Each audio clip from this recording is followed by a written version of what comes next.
What's up guys, Kyle here again, and today we are checking out the Mesa 50 caliber plus. Let's do it.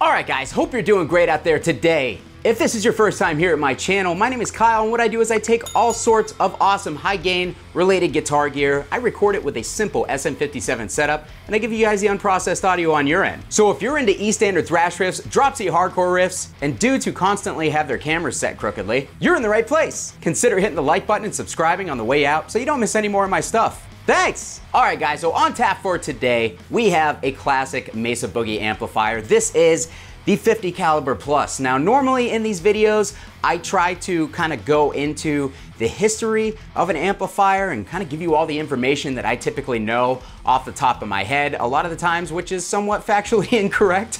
But today, I don't really know anything about this amplifier. As far as I know, this is derived from the Mark series. It's kind of meant to be a stripped down Mesa Mark series amp. You don't have the simulclass power section stuff going on. You don't have a whole row of, push-pull pots on the front in order to switch the channels, in order to switch the voicings and stuff. It's pretty stripped down. There's not much going on in the back, just an effects loop and your speaker jacks, and that's pretty much it. Which me personally, I love, because I feel like the Mark series amps are just a puzzle that I only get right every once in a while, and sometimes I plug into them and I love them. Sometimes I plug into them and I struggle with the settings for 20 minutes before I get frustrated and have to hold myself back from kicking the half stack over. It's a personal flaw and I'm working on it. So anyways, with the 50 caliber plus being a more stripped down version, is it easier to dial in?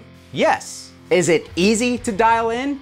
No, it still functions very much like a Mark series amp, where the 5-band EQ definitely has to be engaged, and none of these EQ controls on the front here work as you would normally think they do. These are all in the circuit exactly as they are in the Mark series, meaning that they are pre-distortion, which essentially means that they function more like feel controls. They kind of affect the feel of the amp more so than they affect the actual EQ, and I'll get into that here in a minute. But that tone that I have dialed in the beginning, I'm not gonna put everything back to noon like I normally would in a lot of my videos, because I really like how this is set and I don't want to get too far from it. I don't even know where I was going with that sentence. Oh, the tone. I thought the tone that I had dialed in was really good. I was really happy with how that sounded. So we're gonna kind of roll with that for now. For this video and for that intro clip, we were using my LTD Phoenix 200 with a Seymour Duncan distortion in the bridge. The amp is going through a 1999 Mesa traditional cabinet with the stock vintage 30s still loaded in it, and an SM57 on those vintage 30s. And I had one of my favorite overdrives, especially for the Mark series amps, the Electric Eye Mud Killer, because not only does it take out some of that low end going into the amp, and you have the ability to kind of fine tune that, how much low end you want shelved off. Really worked well, but I'm gonna shut that off. Here's what I have without the boost.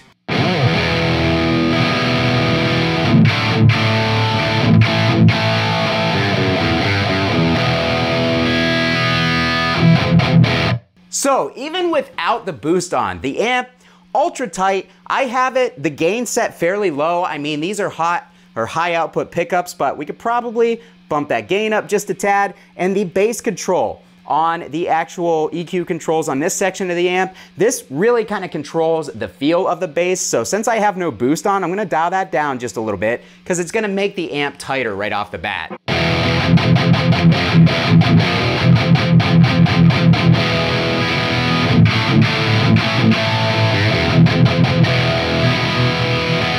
Honestly, that is tight enough that I could easily get away with that for my thrash playing with no boost on. Let's go ahead and let's get just a little bit more gain, a little bit more saturation.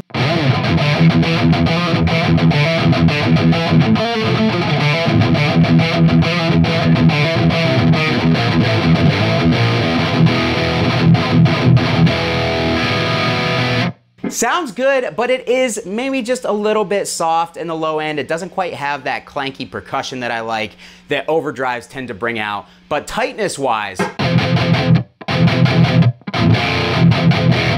it is very tight, and this is a pretty low-end heavy guitar. So I am really impressed with that off the bat. I want a little bit more upper mid grind and a little bit more top end. So we're gonna use these sliders, and we are just barely gonna touch them because they do have a pretty large effect in a short range of motion.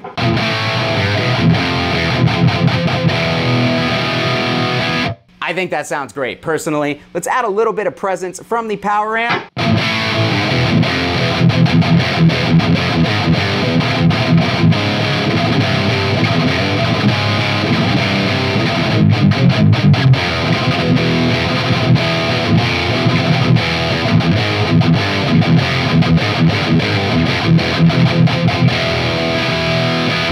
So one thing I do want to demonstrate to you guys though, a lot of people when they talk about the Mesa, especially the Mark Series stuff, with the 5-band EQ, when you take that EQ out, this amp sounds horrendous. I mean, it is just mid-city, and also when we put the EQ back in, I have the 750 slider dialed a little bit higher than a lot of people who like these amps tend to dial them. You know, if you're going for the Metallica tone, you want that thing lined up right with that bottom line.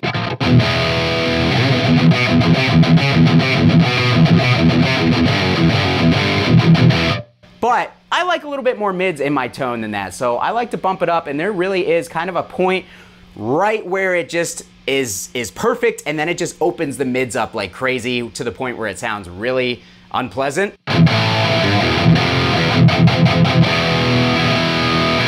So we have a little bit more mid there. I'm gonna dial this 240 slider down a little bit because the 750 kind of brings up those low mids a little bit more anyways.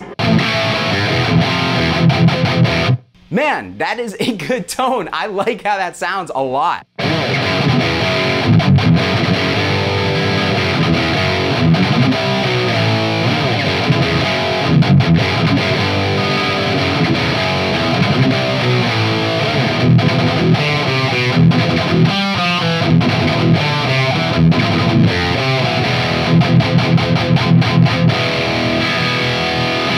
I'm really digging this amp right now. But yeah, no boost, man. This thing sounds awesome. So let's get into the actual controls on the amp a little bit. The treble kind of adjusts the tightness. According to a lot of the people that I've talked to, the treble control is kind of the first part of the signal flow, and it has the most effect overall on the tone. So here it is dialed down to 0. I had it maxed out because that just seems to, you know, make the amp more tight and a little bit more alive overall, but here it is at 0. All right, so yeah, big difference right away, not just in the top end of the amp, but in the overall feel. It seems like it immediately got kind of flubbier. Here it is at 5. Not really a whole lot of difference, but when we get above 5, you can start hearing a little bit more hiss come through the speakers, which means those high frequencies are kind of coming forward a little bit more. All right, so there we go. We've got a little bit of difference, and then back up to 10. Lots of hiss. And to me, the amp sounds the most open, the most alive like that. So the mids kind of almost act like a body. When you have them dialed lower, it doesn't really take any of the mids out. These are the mids at 0. But when you dial it up, it kind of just broadens the mids out a little bit. So here's at noon.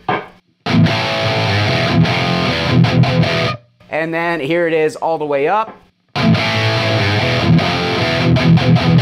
So that just kind of makes it sound bigger and broader overall. I kind of liked it dialed down a little bit more though. Let's go down to like 3. That kind of seemed to focus the upper mids a little bit.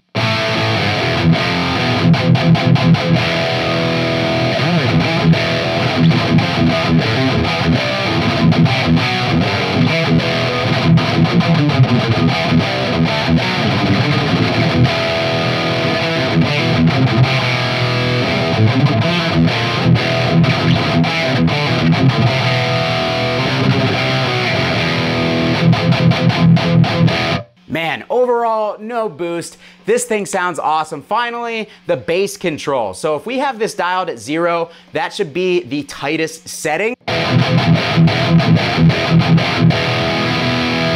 And we would really use this 80 hertz slider to kind of control how much bass that we want. But again, it's very touchy, so I'm gonna dial it up just a little bit.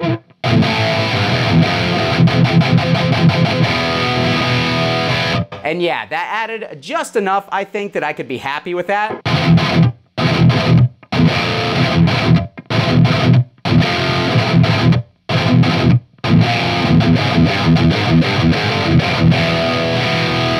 This has the low end pretty much exactly as I like it out of an amp. With no boost in front, you guys know I love my boosts. The bass at 0 and dialing up a decent amount with that 80 hertz slider is just perfect.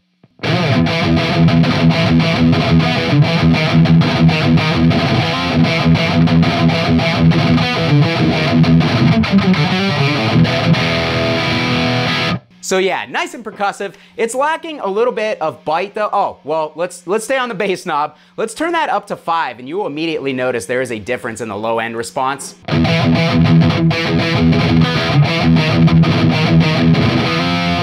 As you can see, it brings in a lot more low frequencies. It doesn't necessarily push the low end that much, but it just makes the response feel more sluggish and more bloated. Here it is at 10.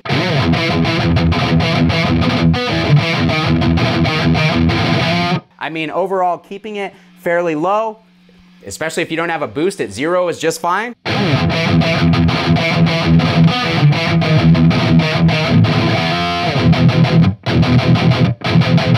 So yeah, all that has been with no boost. Let's try something like a Boss SD1 out front.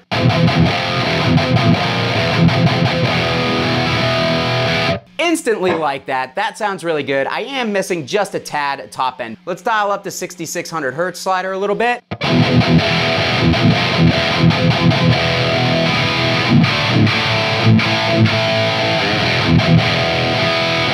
All right, so that sounds great. We have a ton of gain. Let's back that gain down a little bit.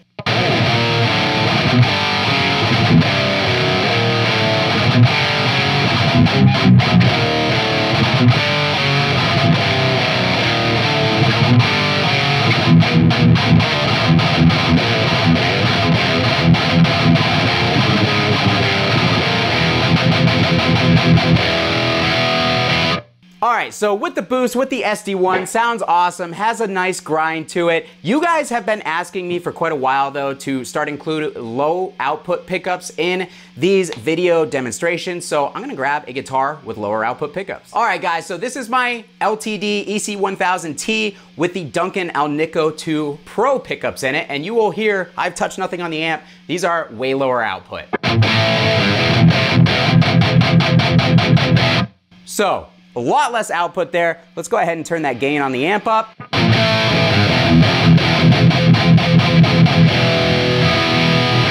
Got a lot more hiss through the speakers, but we've got plenty of saturation as it is.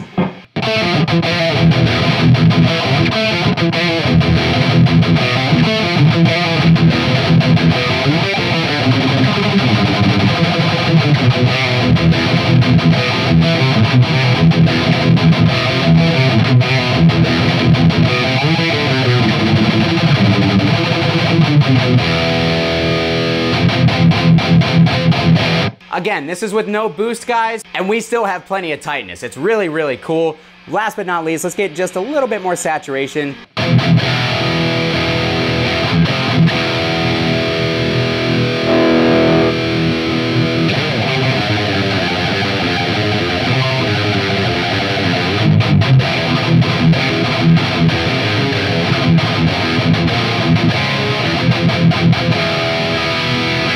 Last but not least, I'm gonna grab a guitar with active pickups, try it on the amp, and then we'll do a downtune riff, and then we'll call it a day. But This thing sounds awesome, man. There's a lot of variability in the EQ controls and everything here. If I were to really start going crazy with it, then it would probably be hard for me to get back to a tone that I like. There are a lot more tones in this amp than I am honestly capable of showing you guys, so I'm kind of sticking to my bread and butter, which is the thrash and hardcore stuff, so keep that in mind.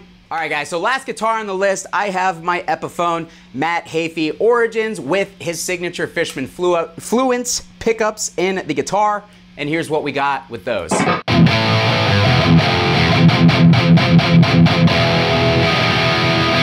That is no boost. Again, guys, no boost. The gain is fairly low. Let's go ahead and bump it up, get a little bit more saturation. There we go. Now we've got some nice grind going on. Sounds really good with no boost.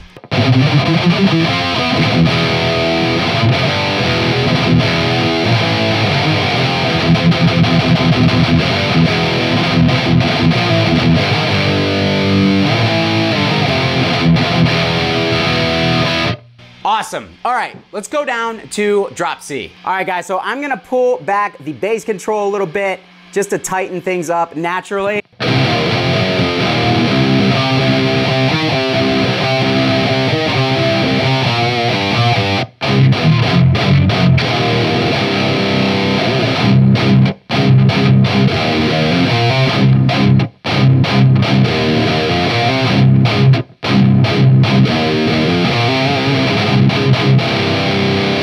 I really dig it, guys. I really dig this amp. I'm kicking myself for selling it as we're speaking. I'm gonna try not to dwell on that too much. Last thing I wanna do, kick in a boost, show you this thing boosted. Here, let's go over to the electric eye for the last time.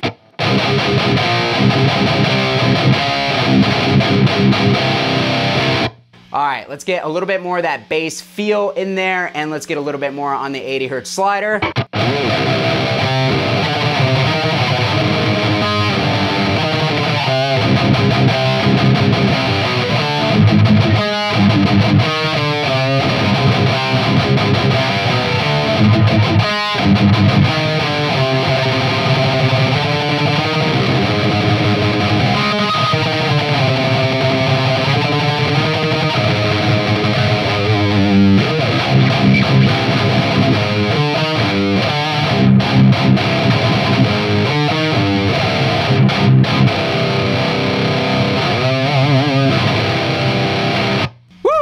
Guys, that is gonna do it for me today.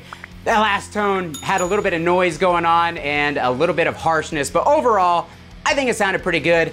I gotta be honest, I like this amp better with no boost. I think it just works with no boost, and that is very rare for me. I'm really enjoying this thing, and I have a feeling I'm gonna be kicking myself for selling it, but unfortunately I can't keep them all. But at least I could do this demo for you guys. So, what did you guys think? Always curious to hear your opinions. Let me know down in the comments whether you just want to comment on the tones that you heard in the video, you've owned and played this amp before, or you know some of the history about it. Let me know all that stuff down in the comments, and I'll meet you guys down there to chat about it. If you want to support my channel and what it is I do here, down in the description of this video are all my affiliate links, including Sweetwater and Zounds. Anything that you guys click on down there greatly helps me out. Oh, and Thomann. I'm a Thomann affiliate too. So, Sweetwater, Zounds, Thomann, anything down there helps me out. I would really appreciate it. And again, if you like the video, hit the like button on the way out. Subscribe if you're not subscribed. Help me get to that 20K mark. I would really appreciate it. Thanks so much for watching, guys. Kyle here again. We'll see you next time.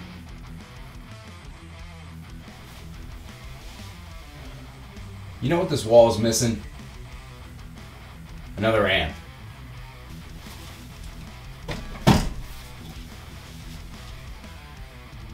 There we go.